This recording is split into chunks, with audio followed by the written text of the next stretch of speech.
Oui. Alors, allez, une date très importante, 2 décembre 1951. Une date très importante dans la vie de Johnny. Il est en tournée avec ses oncles et ses tantes. Et c'est ce jour où il avait un petit violon que lui avait acheté Lee Hallyday. Et il échange son violon contre une guitare. À partir de là, il apprend la guitare. Ah, parce que sinon, ça aurait été Catherine Lara, quoi, Johnny.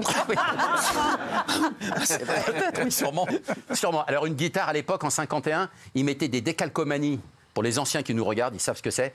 Sur la guitare, ils mettaient des décalcomanies. Alors, c'est comme des tatouages éphémères. C'est comme un tatouage, mais voilà. Ça, voilà, exactement. Voilà. Et donc, il mettait des... Et sa guitare était recouverte de décalcomanies de Disney. D'accord. Donc là, pour l'instant, on a fait combien de trucs qu'on sait pas. Ah bah là, j'arrive à la deuxième. Ah d'accord, oh, ça c'est que la première, très bien. 1 minute pour une guitare. Bah, à ce rythme-là, on est là jusqu'à 22h15. Hein. Ah mais je vous ai dit. Non mais j'adore, moi j'adore, je peux vous écouter pendant des heures. Allez, 16 avril 1960. Ah, je sais ce que c'est. Première fois qu'il se produit sur une scène, c'est à La Roche-Migène. Il fait 9 chansons. Et c'est un jour important, d'abord parce que pour la première fois, il rencontre un public. Ça s'est très mal passé parce que les gens ne comprenaient pas ce que c'était que le rock à ce moment-là. Et ils trouvaient que le type qui se déhanchait comme ça et qui se roulait par terre pour faire du rock, il faisait comme ses idoles américaines, évidemment. Il ne comprenait pas.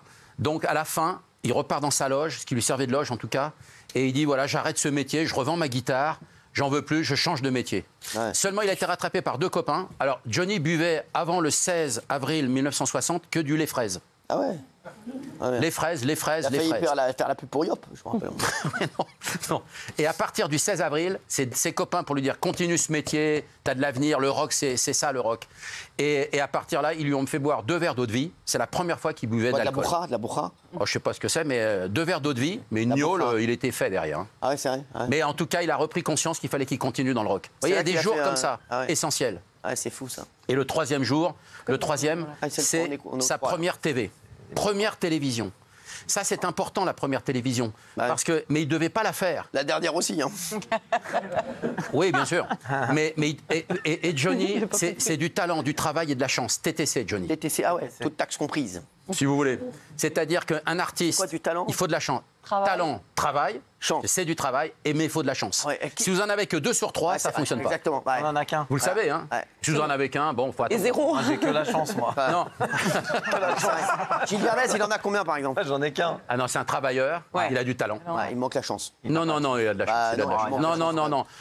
Dans son domaine, il est TTC. Tu connais pas sa vie, excuse-moi. Si, je l'ai connu à l'époque du Parisien et tout ça. Non, arrêtez, attendez. Oui, alors, oui. Il partageait son appartement à l'époque. C'est un tété, c'est un tété. Avec qui? C'est un tété. Ça passait et repassait. Non, mais ça... Il est malin, lui. Voilà. Allez, je vais revenir à Johnny Hallyday. Allez, reviens à Johnny, va. Je vais revenir à Johnny. Donc, première TV, c'est 2 jours après son concert, 18 avril 60.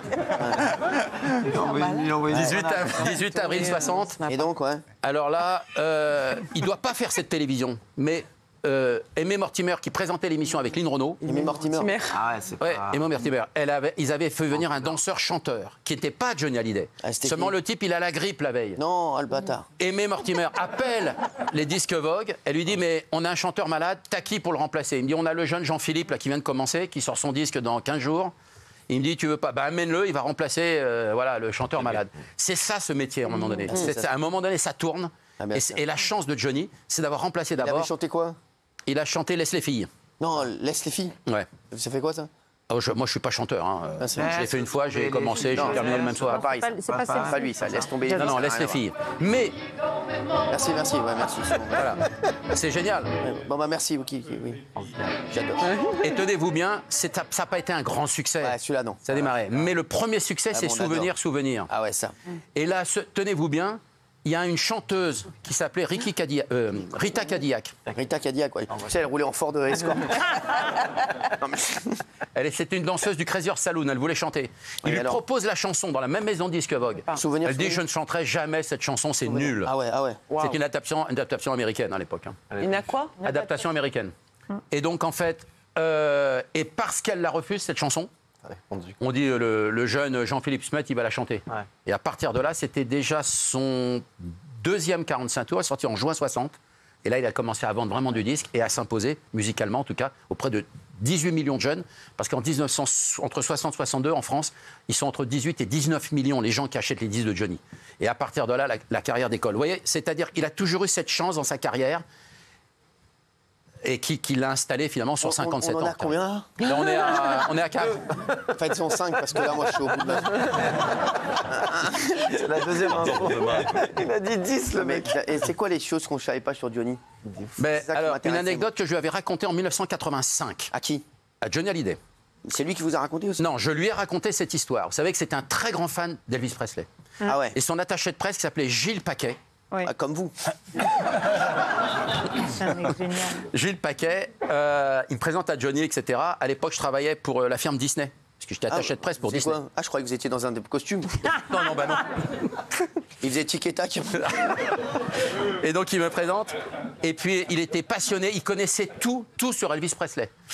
Et alors, à un moment donné... Et moi, j'engage la conversation. Et je lui dis, moi, j'ai une histoire que j'avais lue aux États-Unis, intéressante. C'est-à-dire que quand il avait 11 ans, c'était le 8 janvier 1946, la date de... Il avait 11 ans, son anniversaire. Oui. Ses parents, comme tous les mômes de 11 ans, ils voulaient un vélo à 11 ans. On veut avoir un... Elvis Presley, il voulait un vélo. Ouais. Seulement, ses parents ne pouvaient pas lui acheter le vélo. Ça coûtait $50. Ouais. Donc, ils lui ont acheté une guitare à $12. Ah ouais, donc C'est-à-dire qu'il est passé à côté d'une autre... Donc Elvis Presley, ça aurait pu être... il aurait pu faire le Tour de France, quoi. Eh ben oui. Vous voyez, la destinée des enfants, C'est elle fou, se ça. joue des fois sur un anniversaire. Ah, c'est fou, ça. C'est le vélo, les parents ne pouvaient pas. Ah, bien sûr. Il lui achète une guitare et à partir de là, il part dans le rock. C'est fou, ça. 3 ans plus tard, il apprend à jouer de la guitare. Ah oui, c'est... Ça, c'est À génial. mon avis, vous avez eu un destin comme ça, à mon avis. Hein. Ah bon? Bah, je sais pas, à mon avis, on a dû vous offrir un slip trop grand, et puis vous avez dit... vous avez dit, je suis obligé de remplir. Voilà. C'est vrai, à mon avis, il y a eu une histoire, c'est comme ça, à la base. Puis il s'est dit, il faut que je remplisse, voilà, donc... Et Johnny adorait cette histoire, parce qu'après, D'accord. Gilles Paquet m'a dit, Ouais, il la ouais. raconte à plein de copains Bien qui sûr. étaient des fans d'Elvis. Et voilà. Une dernière chose. Après, vous allez revenir, parce que vous avez plein d'autres infos. Hein, sur Qu'est-ce que Johnny. je peux vous raconter sur Johnny? Ah, le jour où il a rencontré Nathalie Baye, ça Ah a ouais. changé. Très important. C'est une femme très importante, je sais. Nathalie. Dans la carrière de Johnny, elle a été essentielle J'adore. pour la 3e partie de J'adore. carrière. Nathalie Baye. C'était le 23 avril 82 pour une émission de Marité Gilbert Carpentier. Je sais. Nathalie était très à l'heure, ça tournait au bout de Chaumont, etc. Lui, Johnny arrive 1h20, presque 2 heures de retard. Ouais. Elle a dit, j'en ai marre de ce type, Johnny Hallyday, pour qui il se prend. Marité Gilbert Carpentier dit, non, faut que tu restes, il arrive, il veut absolument te rencontrer. Il arrive, il s'excuse, évidemment, un garçon poli, ils font leur petite scénette ensemble, pour les Carpentiers. Ça se passe très bien, il l'invite après à dîner le soir. L'histoire commence entre eux, séduit le soir même, non, vraiment. Elle habitait derrière la rue du Four à l'époque à Paris. Ah merde. Et ils se voient régulièrement, enfin tout ça, c'était très sympa. Ouais. Et puis ils auront une fille d'ailleurs, hein, puisque Laura elle va naître en novembre 86, je crois. Et c'est Nathalie Baye encore qui lui présentera Godard, qui a été très importante dans la carrière cinéma de Johnny, et qui était très copine avec France Gall, et qui lui présentera Michel Berger dans un dîner. C'est-à-dire qu'il y a des gens qui ont été essentiels dans des rencontres, il y a des dates clés comme ça à un moment donné. Bien sûr. Vous en voulez d'autres? Non, merci.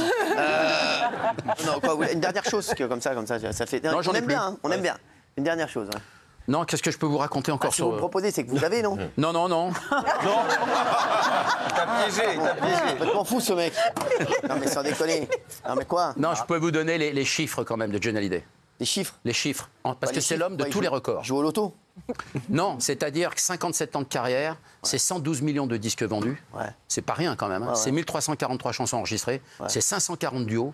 Ouais. Avec 180 artistes. Ouais. Y a 29 millions de Français qui l'ont vu sur scène entre La Roche-Migène, donc le 16 avril 1960, et le dernier date de la tournée de Les Vieilles Canailles en 2017. 29 millions de Français, c'est colossal. C'est pour ça qu'aujourd'hui, son empreinte, elle est indélébile aujourd'hui.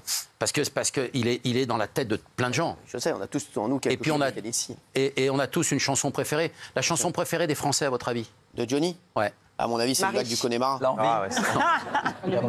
Non, c'est Je te promets qui arrive en tête. Au Marie qui arrive en deuxième. Ouais. Je crois qu'il y a Michel Marie. L'envie, il a raison. Bernard a raison. L'envie, troisième. Après, on a Allumé le feu et Que je t'aime. C'est les 5 chansons préférées des Français. C'est bon, merci. Non, mais c'est... Vous nous ferez la suite demain. Si vous voulez. Pour l'instant, on va